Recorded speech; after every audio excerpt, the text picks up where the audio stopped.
বন্দে মাতরম, ভারত মাতা কি জয়, জয় হিন্দ। আজকে মনটা খুব বিষণ্ণ হয়ে গেল।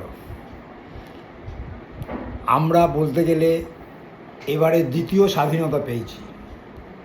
মাননীয় মুখ্যমন্ত্রী শুভেন্দু অধিকারীর নেতৃত্বে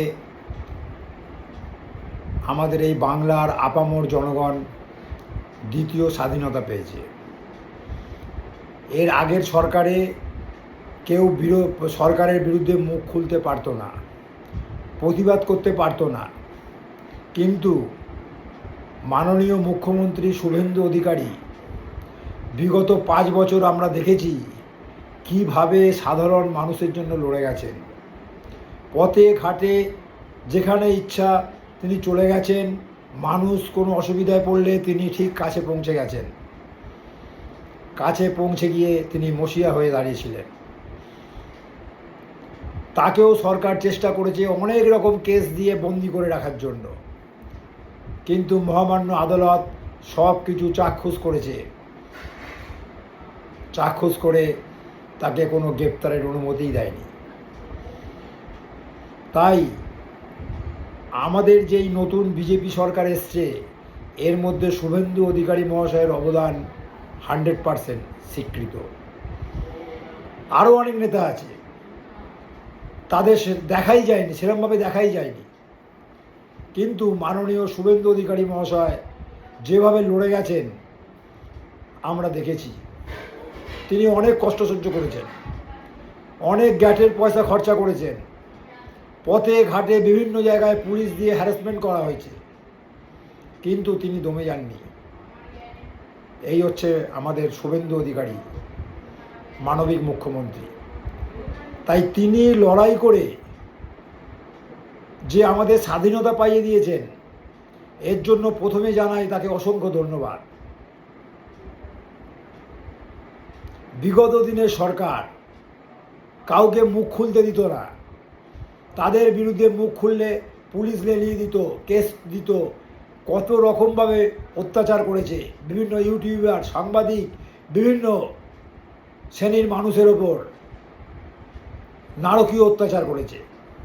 তাদের বিরুদ্ধে কথা বললেই পৈশাচিক অত্যাচার সহ্য করতে হয়েছে, যেটা ব্রিটিশ আমলেও মনে হয় এরকম অত্যাচার ছিল না, যে অত্যাচার বিগত দিনের সরকার জনগণের ওপর করেছিল। তাই নতুন সরকার আসাটাকে আমার মনে হয় এটা দ্বিতীয় স্বাধীনতা পেয়েছি আমরা, বাংলার মানুষ দ্বিতীয় স্বাধীনতা পেয়েছে।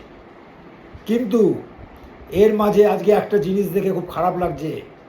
আমাদের মাননীয় পৌরমন্ত্রী অগ্নিমিত্রা পাল মহাশয়, তিনি রাস্তায় রাস্তায় ঘুরছেন। একটা রাস্তায় অনেক মানুষেরই হয়তো তার মাথা গোঁজার ঠাঁই নেই।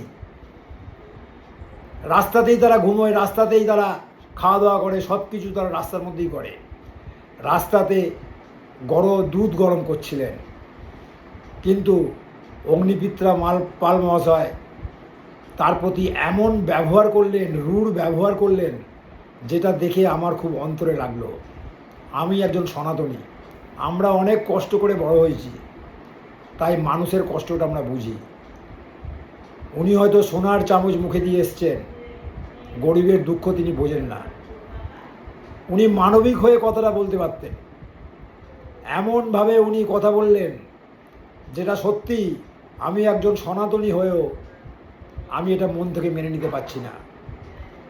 ওনাকে মনে রাখতে হবে, এই সব লোক এই বিজেপি পার্টিটাকে ভোটটা দিয়ে এনেছে, তাদের প্রতি এমন ব্যবহার কেউ মেনে নেবে না। কেউ কষ্ট করে রাস্তায় থাকে না।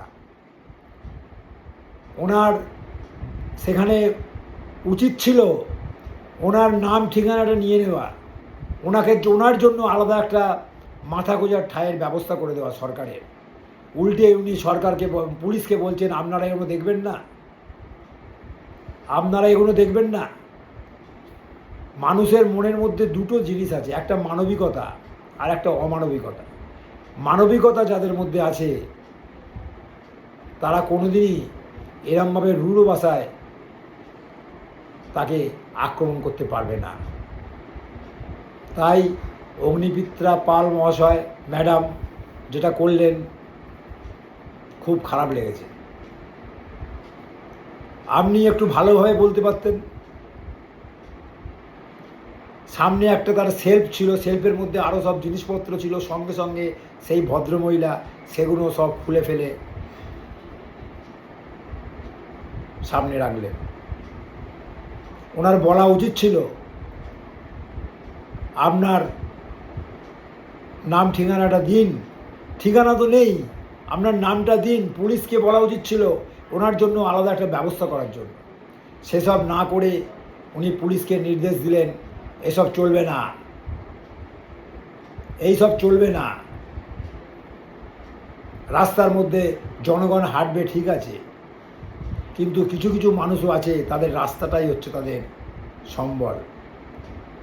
তারা সেই রাস্তার মধ্যেই জীবন ধারণ করে, সেখানেই বড় হয়। এরকম অনেক উদাহরণ আছে। রাস্তা থেকে জীবন ধারণ করে অনেকে বড় বড় লেখক হয়েছেন, শিল্পী হয়েছেন, এরকম অনেক উদাহরণ আছে।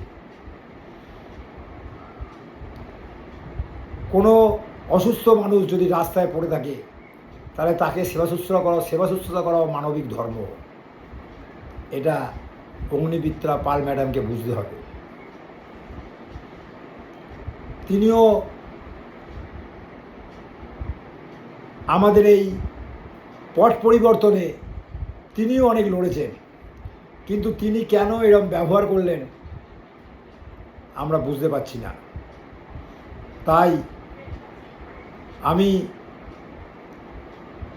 এই সমস্ত নেতা মন্ত্রীদের বলবো, আপনারা একটু মানুষের সাথে নমনীয় মানবিক কথার সাথে তাদের বলুন, তাদের সঙ্গে ব্যবহার করুন, কিন্তু এরম কটু কথা বলে এরম আচরণ করবেন না।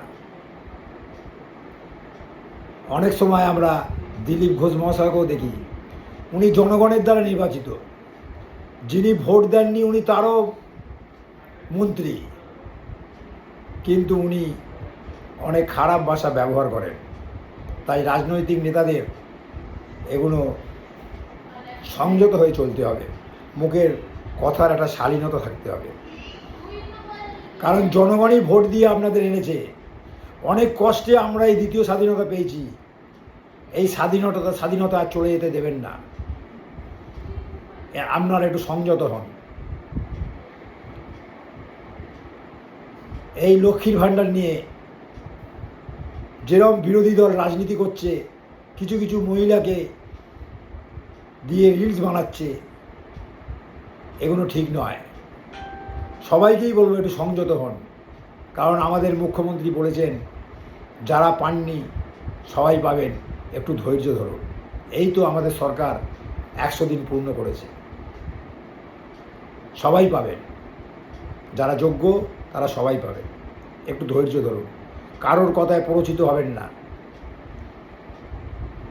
তাই যারা এই রিলসটা শুনছেন তারা বেশি বেশি করে শেয়ার করে দিন, যেন মাননীয়া অগ্নিমিত্রা পাল ম্যাডামের কানে পৌঁছয়। নমস্কার।